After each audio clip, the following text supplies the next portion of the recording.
जय हिंद प्यारे साथियों। आज बीएससी एग्रीकल्चर 6 सेमेस्टर का जो पेपर है मैनुअल फर्टिलाइजर्स का, उसके जो है इम्पोर्टेंट प्रश्न आप लोगों को कराएंगे। जो पेपर में छपने वाले अच्छे प्रश्न हैं वही प्रश्न आप लोगों को कराएंगे, ठीक है। सीधी बात, नो बकवास, ठीक है। अच्छे से प्रश्न कराएंगे। चलिए आ जाइए सभी लोग। स्टेम मिलोनोसिस नामक बीमारी गेहूं में किसकी कमी से प्रकट होती? तो यह बीमारी किसकी कमी से प्रकट होती है? कॉपर की कमी से जो है बीमारी प्रकट होती है। अगला प्रश्न देखिए,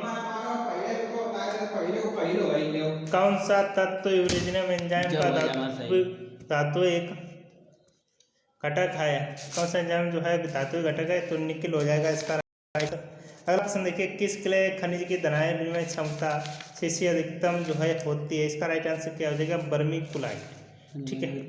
अगला प्रश्न देखिए, डीएपी में फास्फोरस अंश का जो है कितना परसेंट होता है? डीएपी में फास्फोरस का अंश कितने परसेंट होता है? इसका राइट आंसर क्या होगा? चलिए देखिए इसका राइट आंसर क्या हो जाएगा। इसका राइट आंसर हो जाएगा 20%, ठीक है। 20% आपका राइट आंसर हो जाएगा। अगला प्रश्न देखिए, अगर मृदा का कण घनत्व 2.6 और स्थूलता घनत्व जो है तो इसकी सरलता कितनी होगी? चलिए इसका राइट आंसर क्या होगा? तो इसकी सरलता 50% हो जाएगी। अगला प्रश्न है, सिंगल सुपर फास्फेट का रासायनिक सूत्र क्या है? तो इसका रासायनिक सूत्र क्या है? ऑप्शन ए हो जाएगा CaH2PO4।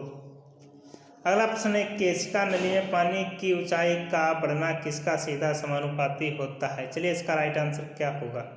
तो इसका राइट आंसर हो जाएगा पानी का जो है पृष्ठ तनाव। अगला प्रश्न देखिए, पहाड़ी मृदा साधारणतया होती है, तो पहाड़ी मृदा साधारणतया कैसी होगी? अम्लीय। अगला प्रश्न है, मुक्ता सतही संस्तर को किस नाम से जाना जाता है? सतही संस्तर को जो किस नाम से जाना जाता है? एपिपेडोन्स नाम से जाना जाता है।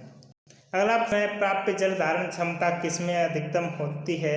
इसका राइट आंसर क्या होगा? इसका राइट आंसर हो जाएगा ऑप्शन ए क्लेलोम में। अगला प्रश्न है, कोलाइड क्ले कण का आकार किससे कम होता? राइट आंसर क्या हो? इसका राइट आंसर हो जाएगा 0.002 मिमी से कम। अगला प्रश्न देखिए आप लोग जल्दी से, पोडजोलाइजेशन प्रक्रिया में मृदा किसका संग्रह होता है? मृदा में जो है किसका संग्रह होता है? इसका राइट आंसर क्या होगा?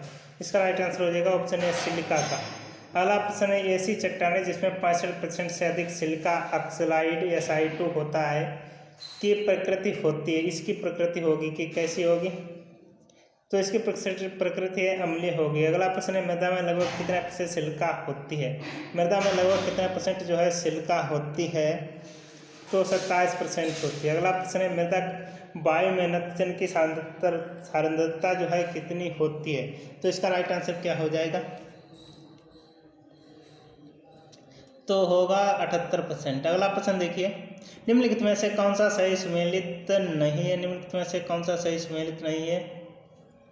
तो देखिए केओलिनाइट जो है फास्फोरस इलाइट जो है ये वाला सुमेलित नहीं है। मोंटोमोलियम जो है पोटेशियम मैग्नीशियम, वर्मिकुलाइट मैग्नीशियम, तो ऑप्शन आपका बी सही है।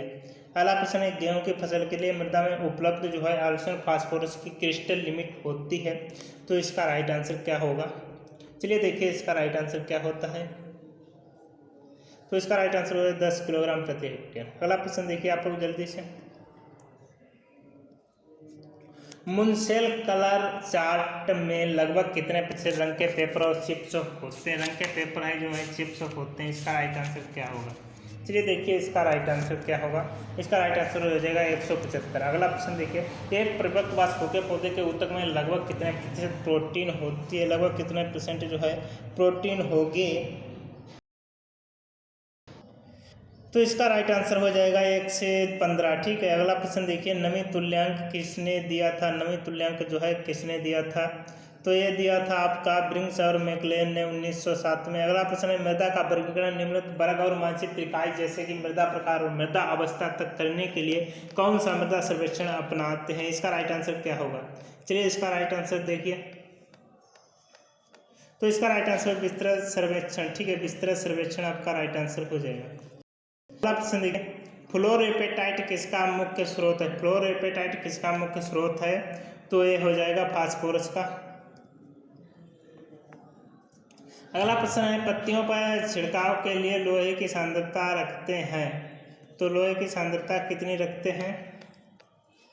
इसका राइट आंसर है 0.4%। हाइड्रेट अमोनिया की तुल्यांकीय अम्लता होती, तुल्यांकी जो है अम्लता होगी कितनी होती है? इसका राइट आंसर क्या होगा? तो इसका राइट आंसर हो जाएगा ऑप्शन ए 148। अगर मृदा में 200 किलोग्राम प्रति हेक्टेयर पोटाश उपलब्ध है तो वह किस श्रेणी में आएगी? वह किस श्रेणी में आएगी? इसका राइट आंसर क्या हो जाएगा? वह आ जाएगी मध्यम श्रेणी में। चुकंदर किसका सूचकांक पौधा है? चुकंदर जो है किसका सूचकांक पौधा है? तो सोडियम का है। किसका? सोडियम का। दही, अगला प्रश्न है, दही कार्य के आधार पर आयरन, जिंक, मैंगनीज और कॉपर किस वर्ग में आते हैं? कॉपर किस वर्ग में आते हैं? तो उत्प्रेरक का उत्साह के रूप में। जो लोग नए हो वो चैनल को फटाफट से लाइक करें, सब्सक्राइब करें, शेयर करते हैं। जो लोग यूट्यूब पे देख रहे हैं वो चैनल को सब्सक्राइब करें, फेसबुक पे देख रहे हैं तो फेसबुक पेज को जरूर फॉलो कर लें। अगला प्रश्न है, फेसबुक नाम से मिचलिंग तकनीक में किस पौधे को पकने तक उगाते हैं? पकने तक उगाते हैं, इसका राइट आंसर क्या होगा? इसका राइट आंसर हो जाएगा जैव। अगला प्रश्न है, कैल्शियम साइनामाइड में कितने प्रतिशत नाइट्रोजन होती है? तो इसमें होती है 21% नाइट्रोजन। ठीक है। अगला प्रश्न है, निम्नलिखित में से कौन सी खली पौधों को पोषक के अलावा नाइट्रिफिकेशन इनहिबिटर के रूप में काम भी करती है? इसका राइट आंसर क्या होगा? तो इसका राइट आंसर हो जाएगा नीम। अगला प्रश्न देखिए, दैहिक कार्य अथवा मेटाबॉलिटी पोषक नामक टर्म किसने दी थी? तो ये दी थी डीजे निकोलस ने। अगला प्रश्न है,